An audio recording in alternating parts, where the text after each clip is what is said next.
Nos sœurs sont fortes pour ça. Quand tu demandes la main à une sœur, elle te dit, attends, je vais aller prier. Je veux entendre Dieu par rapport à ta demande en mariage. Aujourd'hui, nous parlons de l'écoute de la voix de Dieu, comment entendre la voix de Dieu.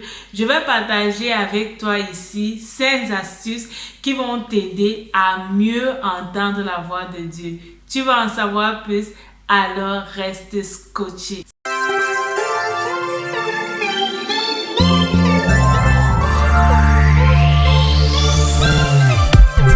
Salut, bienvenue à cette nouvelle émission, bienvenue à quelques minutes d'encouragement. Je suis Myriam Tapso, je suis ta motivatrice spirituelle en ligne. Sur cette chaîne, je partage avec toi les trucs et les astuces qui vont te permettre de vivre une vie épanouie. Je parle de l'épanouissement sur le plan familial, de l'épanouissement sur le plan spirituel et de l'épanouissement sur le plan financier. Si tu veux savoir plus, alors reste scotché et surtout abonne-toi à cette chaîne pour recevoir les vidéos que je publie ici sur la thématique. Aujourd'hui, nous parlons de entendre la voix de Dieu, l'écoute de la voix de Dieu. J'ai raconté l'histoire des sœurs, certainement, peut-être tu en connais, ou alors tu as fait partie de ces sœurs qui ont dit aux frères, je vais écouter Dieu par rapport à ta demande en mariage. Je me rappelle également, moi, lorsque j'avais eu ma demande en mariage, je ne me suis pas précipitée pour dire oui. J'ai pris du temps pour écouter la volonté de Dieu par rapport à celui avec qui je devais passer le reste de ma vie. Aujourd'hui, je vais te donner 5 astuces que tu peux personnellement utiliser pour mieux entendre la voix de Dieu. Tu as des difficultés à connaître la voix de Dieu et tu as besoin réellement de l'écouter, soit pour un choix du conjoint ou alors pour le choix d'un travail, ou encore pour comment est-ce que tu vas gérer tes finances, comment est-ce que tu vas vivre vraiment cette vie qui lui est agréable. Et tu te poses plusieurs questions et tu te dis, si seulement je pouvais écouter la voix de Dieu par rapport à ça, si seulement Dieu pouvait me donner la direction et effectivement me parler par rapport à cette situation, je devais être l'homme ou la femme la plus heureuse du monde. Je devais me lancer dans ce projet étant sûr que Dieu est avec moi. Nous avons besoin d'écouter la voix de Dieu. Tu as besoin d'écouter la voix de Dieu. Alors, quel est mon premier secret pour écouter la voix de Dieu? Le premier secret, c'est de connaître que Dieu parle. Et oui, la Bible te dit que Dieu parle tantôt d'une façon, tantôt d'une autre, mais nous n'y prenons point garde. Dieu nous parle et Dieu parle effectivement. Tu dois prendre conscience de cela. Tu dois savoir que Dieu te parle et que Dieu veut même te parler. Si tu n'es pas conscient de cela, en fait, tu ne vas jamais t'attendre à ce qu'il te parle. Tu n'auras même jamais besoin qu'il te parle en fait. Parce que tu ne sais pas qu'il parle. Ok? Donc le premier secret, c'est de savoir que Dieu parle. Reconnaître que Dieu parle. Être conscient que Dieu parle. Et le deuxième secret qui va avec, c'est de demander à Dieu de te parler.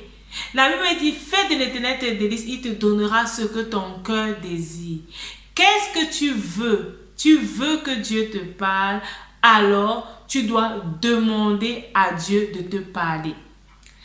Je vais te raconter l'histoire du petit Samuel qui va aussi avec ces 2 secrets que je viens de te donner. Savoir que Dieu parle et demander à Dieu de te parler. Samuel a grandi avec Élie. Et nous connaissons bien l'histoire, c'était un fils que la maman a attendu et Dieu a donné l'enfant finalement. Elle redonne l'enfant à Dieu pour le service dans le temple. Et la Bible nous raconte que un jour Dieu appelle Samuel. Samuel se lève, il va directement vers Élie et il dit, tu m'as appelé. Élie lui dit, non, je n'étais pas appelé. Et lorsqu'il a refait cela pour la 3e fois, Élie lui dit, ok, vas-y, si la voix t'appelle encore, tu dis, Seigneur, parle, ton serviteur écoute. Alors, effectivement, Samuel est allé et lorsque Dieu l'a appelé encore une fois de plus, il a effectivement dit, Seigneur, parle, car ton serviteur écoute. Tu dois savoir que Dieu parle et tu dois demander à Dieu de te parler. Tu dois être disposé pour que Dieu te parle. face à ces situations difficiles, ok, demande réellement à Dieu de te parler. Ne dis pas à un frère qui t'a demandé à la main en mariage que tu vas prier et tu vas attendre que Dieu te parle et tu pars. Tu ne demandes jamais à Dieu de te parler, tu fais ta vie et après tu viens lui dire non, c'est comme ça, tu balances les frais ou bien tu fais tes choses à ta manière, ok? Si tu veux réellement que Dieu te parle et que tu sais que Dieu peut te parler, prends réellement le temps pour lui demander de te parler. Alors, le troisième secret que je vais te donner, c'est d'aimer et de vivre la parole de Dieu. Dieu ne va jamais te parler en dehors de sa parole. Dieu ne va jamais te parler en dehors de sa parole. Je le redis, Dieu ne va jamais te parler en dehors de sa parole. Donc, il faudrait que tu connaisses déjà la parole de Dieu. Et le fait de connaître la parole de Dieu va te permettre aussi de discerner si ce que tu entends là, c'est effectivement la voix de Dieu. Tu peux connaître la voix de Dieu. La dernière fois, j'ai parlé de lire la parole de Dieu. J'ai parlé de méditer la parole de Dieu. Ce sont des choses que tu vas faire et qui vont réellement te permettre de connaître la parole de Dieu. Et il y a les volontés de Dieu qui sont déjà écrites dans la parole de Dieu. Et là, Dieu ne va plus venir te parler parce que c'est dans sa parole. Ok? Fais ce qu'il t'a déjà dit dans sa parole. Ok? Il y a certaines choses qui seront directement là et tu auras juste besoin de les appliquer. Tu n'as plus vraiment besoin de venir dire à Dieu que est-ce que je dois faire cette chose? Dieu t'a déjà donné son point de vue dans la parole écrite. Ok? Donc tu dois réellement connaître la parole de Dieu, développe la culture de la lecture de la parole de Dieu, lis, médite, réfléchis et entraîne ton esprit à écouter la voix de Dieu. Entraîne ton esprit à se laisser modeler par Dieu. La quatrième clé ou le quatrième secret que je vais te donner pour entendre la voix de Dieu, c'est de mener une vie de sanctification. La Bible te dit que le péché t'éloigne de Dieu. Le péché crée une séparation entre Dieu et toi. Et si tu veux que Dieu te parle, il faudrait que tu vives cette vie de sanctification, que tu aspires à vivre cette vie de sanctification. Vivre la vie de sanctification ne veut pas dire que tu es libéré totalement du péché, tu ne pêches plus et tu ne pêches plus jamais, non. Mais c'est de reconnaître lorsque tu as péché que par cet acte tu t'es éloigné de Dieu et de venir également demander pardon à Dieu pour cet acte que tu as commis et qui t'a éloigné de lui. Et par là, le sang de Christ réellement te purifie et Dieu te pardonne et il te remet à ta place initiale. Donc tu dois vivre cette vie de sanctification parce que c'est la vie de sanctification qui va réellement te permettre d'être toujours en relation avec Dieu. Si tu veux que Dieu te parle, si tu veux savoir si ce que tu entends tous les jours même c'est la voix de Dieu, alors tu as besoin de vivre cette vie de sanctification.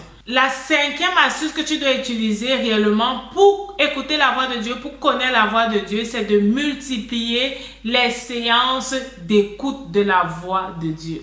Tu dois multiplier les séances d'écoute, soit peut-être lorsque tu pars faire du sport, ok, tu laisses Dieu te parler, ou alors lorsque tu te retires dans un coin calme, tu laisses Dieu te parler. Lorsque tu marches, tu développes l'écoute de la voix de Dieu. Et pendant que tu développes, tu peux commencer à écrire les choses qui te viennent à cœur. Tu peux commencer à écrire ce que tu as. Après, tu compares avec la parole écrite.